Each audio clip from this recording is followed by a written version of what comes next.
Sejam bem-vindos a mais um programa Diálogos Fiscais de hoje. Hoje vamos conversar sobre a decisão recente do STF, ao tema 736, sobre a questão da inconstitucionalidade da multa isolada nas compensações. Vamos aguardar o pessoal entrar. Sejam muito bem-vindos. Meus alunos PTR, mentoria, Emília.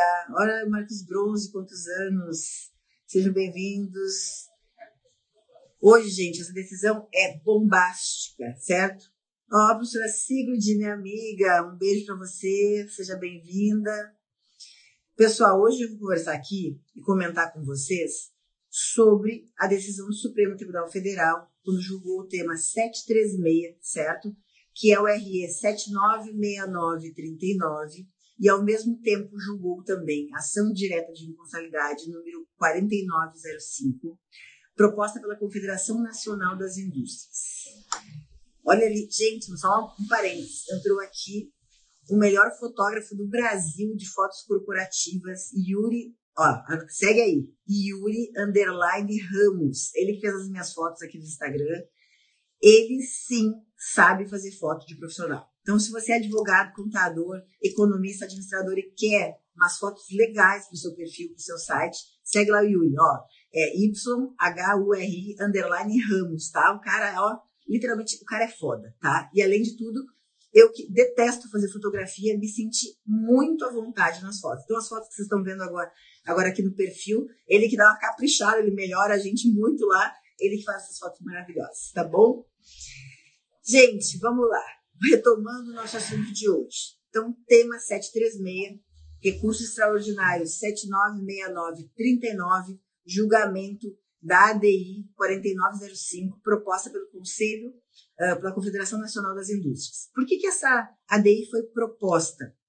Ela estava se opondo pela inconstitucionalidade, tá, do parágrafo 17 do artigo 74 da Lei 9430 de 96, que hoje que tem regulamentação pela Lei 13097 de 2015.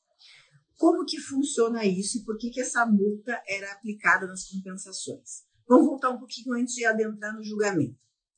Primeiro, o que é uma compensação tributária e por que esses contribuintes estavam sendo multados? E essa multa a gente chama de multa isolada. Quando o contribuinte tem um crédito tributário, porque ele pagou a maior ou ele pagou de forma indevida, ele tem direito a pedir restituição, seja de justiça, seja federal, estadual, municipal. Aqui nós estamos falando especificamente da compensação tributária federal.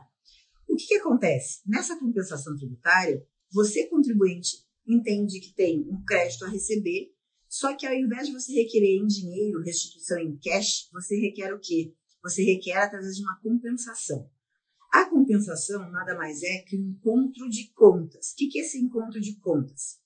Eu tenho dinheiro a receber do fisco porque paguei a maior ou paguei de forma indevida, e ao mesmo tempo eu tenho um outro débito que eu tenho que pagar para a Receita Federal. Então, ao invés de eu pegar dinheiro do caixa da empresa e fazer um pagamento daquele determinado tributo, eu entro com um processo da Receita Federal que chama PERDCOMP, tá? PERDCOMP, onde eu faço de forma eletrônica e faço o quê? Eu tenho este crédito aqui que você tem a me devolver, mas eu tenho este débito aqui. Então, esse encontro de contas, débito e crédito, compensando, vai dar o quê? O pagamento do tributo, esse que está em aberto. Por isso que quando a gente fala extinção do crédito tributário, o que é extinguir um crédito tributário? É justamente fazer o quê? O pagamento desse crédito tributário. E esse pagamento se dá de várias formas. Uma delas é através da compensação, está lá no artigo 156 do Código Tributário Nacional. Bom, voltando ao nosso julgamento, o que acontece? Quando o contribuinte fazia essa compensação, que é totalmente cabível, certo? Ele tem direito a fazer a compensação, justamente até com base no direito de petição, direito ao acesso ao processo administrativo. Quando ela fazia a compensação e por alguma razão a Receita não entendia que ela tinha direito a fazer essa compensação, o que ela fazia? A Receita acabava não homologando o pedido de compensação. Por quê? Ela entendia que tinha alguma irregularidade, que o contribuinte não tinha esse crédito. E daí, além de não homologar, de não dar procedência à compensação, né, de indeferir o pedido de compensação, o que a Receita faz? Aplicava uma multa, que é esta multa isolada que foi justamente objeto desse tema, do tema 736 pelo Supremo Tribunal Federal. Por isso que ela é chamada de multa isolada, porque de um processo de compensação indeferido, não homologado, a Receita vem, aplica uma multa de 50%, tem noção? Valor do que tu está tentando compensar, tenho 100 mil tentando compensar, vem uma multa de 50% sobre esse valor para penalizar o contribuinte. Por quê? Presume-se que o contribuinte está equivocado, está errado. Só tem um detalhe, se não há má-fé por parte do contribuinte, é direito dele, sim, de fazer o requerimento de compensação. Então, assim, se sempre quando você fosse propor um pedido de compensação na Receita Federal, você já não fizesse com medo de ser multado, o que você estaria fazendo? Violando o direito do contribuinte a ter acesso à compensação, que é totalmente legal, que é totalmente plausível. Está na lei o meu direito de fazer compensação. Só que dessa forma, no momento que você multa o contribuinte por uma compensação não homologada, o que vai acontecer? Automaticamente, você começa a restringir o direito desse contribuinte a fazer o pedido de compensação. O que é muito absurdo, porque é direito seu fazer a compensação. Então, indiretamente, né, no momento que você começa a multar este contribuinte porque você não aceitou, porque a Receita Federal não aceitou essa compensação, você começa a segurar os pedidos de compensação. Você começa a causar o quê? Pânico e pavor no contribuinte, porque o contribuinte fala, tá, eu tenho direito, mas vai que a Receita Federal não aceita esse meu pedido e não homologa e me aplica uma multa de 20%. Então, o que ela fazia? Não aceita a compensação, aplica uma multa isolada de 50%, mais uma multa de mora de 20% e atualização do débito. Então, vocês imaginem, o que era crédito do contribuinte passa a ser débito. E daí causa o quê? Pânico e terror. O contribuinte nenhum mais vai querer fazer compensação. Bom, por conta disso, justamente por esse absurdo que estava sendo feito, né, com autorização da lei, e por isso tinha essa ação direta de inconformidade, que autorizava a aplicação dessa multa de 50%, se propôs, então, veio um julgamento originário lá do TRF da 4ª Região, que acabou sendo, então, discutido, rediscutido no Supremo Tribunal Federal, como eu disse no início da live, tema 736, RE 796939, e no dia 17 de março foi feito o julgamento virtual e foi finalizado o julgamento virtual no Supremo Tribunal Federal, que, por sua vez, julgou o tema 736, com repercussão geral, e também a DI 4905. E qual foi a tese, então, firmada pelo Supremo Tribunal Federal? Graças a Deus, nem tudo é perdido. O pessoal fala, o Supremo só ferra com o contribuinte. Nessa vez aqui, graças a Deus, ele teve uma luz e julgou favoravelmente ao contribuinte. Quando julgou, o julgamento, inclusive, já foi publicado. O julgamento foi publicado, não o acórdão, tá? O julgamento foi publicado dia 27 de março. Bom, qual é a tese que foi firmada ao julgar, então, o tema 736 do Supremo Tribunal Federal? A tese firmada foi o seguinte: é inconstitucional a multa isolada prevista em lei para incidir diante de mera negativa de homologação de compensação tributária, por não consistir em ato ilícito, com aptidão para propiciar automática penalidade pecuniária. Portanto, gente, é inconstitucional a aplicação de multa isolada de 50% em caso de não homologação da compensação. Pode fazer o quê? Simplesmente não vai homologar, acabou, certo? Ou seja, essa multa isolada não vai mais acontecer. E por quê? Qual foi a razão desse julgamento? Daí vou trazer aqui alguns pedaços do julgamento, qual foi a posição dos ministros do Supremo. Primeiro, o ministro Fachin, né, ao proferir o seu voto, entendeu o seguinte, que você autorizar a multa de 50% numa compensação não homologada era o mesmo que violar o direito de petição por conta do contribuinte.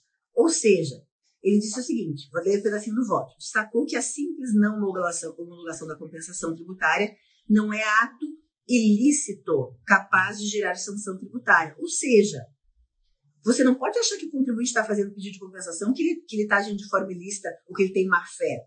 Aí que está. Se há má-fé, se há ato ilícito, que inclusive foi voto divergente lá do Alexandre de Moraes, o fisco tem que fazer prova dessa má-fé. O fisco tem que fazer prova que realmente o contribuinte está cometendo um ato ilícito, e daí sim caberia a aplicação da multa. Mas, se não comprovado, detalhe, comprovado com devido processo legal, tem que ter contraditório ao contribuinte para que prove que realmente ele está agindo de má fé. Agora, se não comprovado, se ele teve chance de demonstrar que ele não teve má fé, que não é ato ilícito por sua parte, que é um mero pedido de compensação que não está sendo homologado, cabe da não homologação, cabe a não aplicação da multa isolada de 50%. Seguindo, então, no posicionamento dos ministros, tá? Diz ainda o ministro Fachin: em seu entendimento, a aplicação automática da sanção, sem considerações sobre a intenção do contribuinte, equivale a atribuir ilicitude ao próprio exercício do direito de petição, garantido pela Constituição.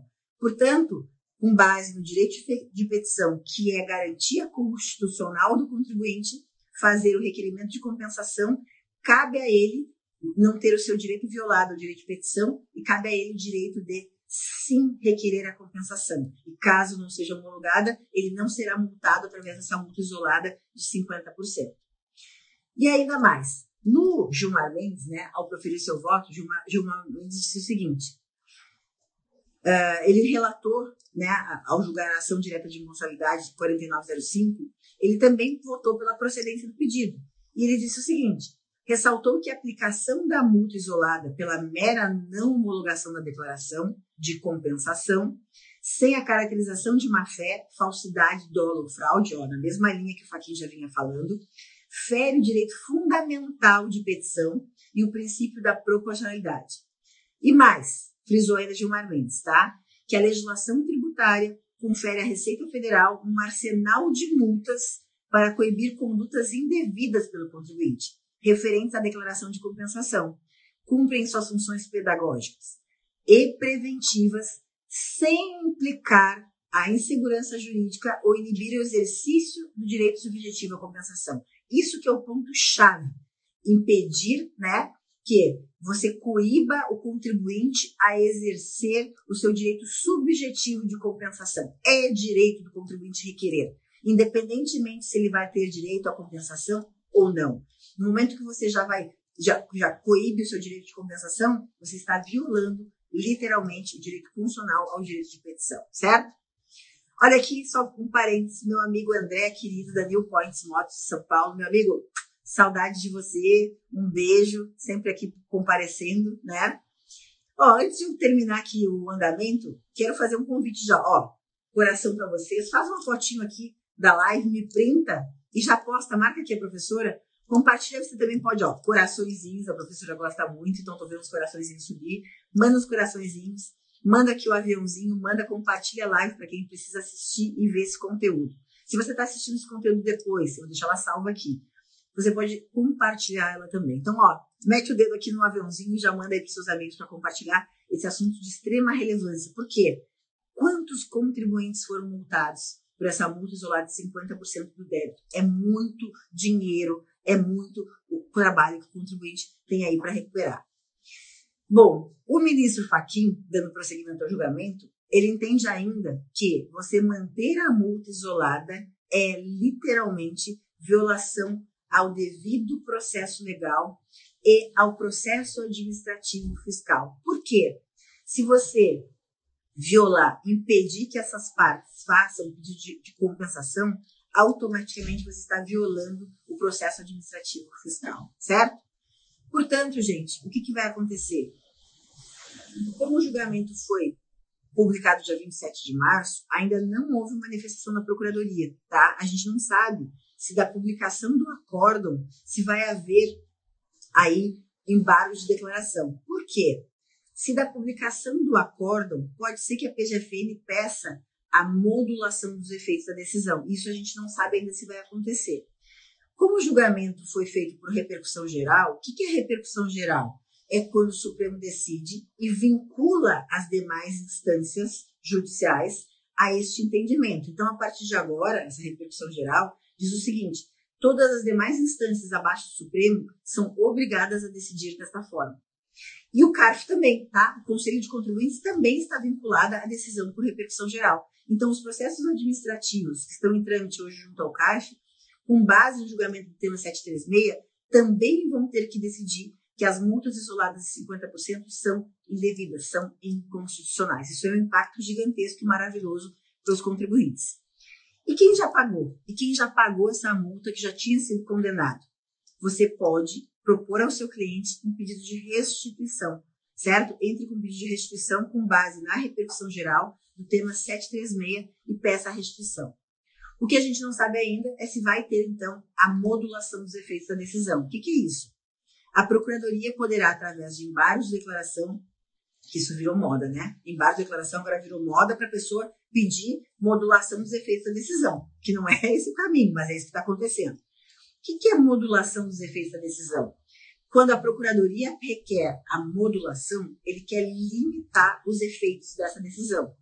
Normalmente, o que eles pedem? Que do julgamento que declarou inconstitucional a multa isolada, eu vou repetir, passou um caminhão que fez barulho. O que é a modulação? Normalmente a Procuradoria pede o seguinte, que do julgamento que declarou inconstitucional a multa isolada, que ela module os efeitos, ou seja, limite os efeitos da decisão, que passe a valer a inconstitucionalidade daqui para frente, que é normalmente o que eles pedem, tá? Ou que seja limitado até um período X, até X anos anteriores. Por quê? Quem pagou indevidamente essa restituição do pagamento tem 5 anos para pedir a restituição. Então, se concedida a modulação, que isso a gente não sabe se vai acontecer ou não, você vai ter o quê? Uma limitação ao direito de restituição. Agora, se essa limitação não for concedida, não quer dizer que o Supremo vá acolher o pedido de modulação, certo? Se não for acolhida a modulação, limitando daqui para frente a um prazo em relação ao pedido de restituição, você poderá o quê? Do pagamento indevido, pedir a restituição das multas isoladas pagas nos últimos 5 anos, tá? É um super nicho aí que abriu com esse julgamento para você tributarista, para você contador, propor isso para os seus clientes. Então não me diga depois que não tem trabalho tributarista, gente. Todo dia nós temos emoções e trabalhos. Deixa eu fazer só dar um oi, né, para quem entrou aqui agora. Beto Pupi. Gente, Beto Pupi é um cara sensacional. Ele foi meu marido e nós somos amigos. E ó, tanto é que ele está aqui assistindo minha live, é meu ex-marido, mas é um cara sensacional, né, que merece, né, um beijo para você. Beijo, Beto. Saudade de você. Quem mais entrou aqui agora? Ó, a Aline Andrade entrou, né, o pessoal entrando. Enfim, essa live vai ficar salva. Quem não fez seu print ainda aqui na tela, por favor, ó, nem vou falar, faz o print. Marca a professora Letícia e lembre que toda quinta-feira, às 13 horas, temos aqui diálogos fiscais. Dias que eu tenho convidados especiais, que vocês já viram que eu tenho recebido aqui professores maravilhosos, ou pode ser eu, sozinha, aqui conversando com vocês. Sozinha não, né? Eu conversando aqui com vocês. E lembrando que toda segunda-feira, às 20 horas, tem conteúdo também lá no meu canal do YouTube. Quem não me segue ainda, siga lá, mesmo no Instagram, professora Letícia Vogt, tá bom? Segue lá, lá tem mais de 180 vídeos, acho que eu tenho quase 200 vídeos hoje de conteúdo de prática tributária, iniciação à prática tributária, tributação, planejamento tributário, processo administrativo tributário, empreendedorismo jurídico, enfim, tudo que você precisa para dar um up, conteúdo gratuito, super gratuito lá no canal do YouTube, tá bom?